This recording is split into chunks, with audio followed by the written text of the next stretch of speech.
ஆறுவது சினம் கூறுவது தமிழ் அறியாத சிறுவனானி. ஆறுவது சினம் கூறுவது தமிழ் அறியாத சிறுவனானி.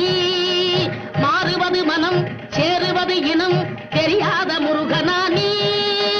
மாறுவது மனம் சேருவது இனம் தெரியாத முருகனானி. ஏறுமையில் ஏறு ஈசனிடம் நாடு. ஏறுமையில் ஏறு ஈசனிடம் நாடு. இன்பம்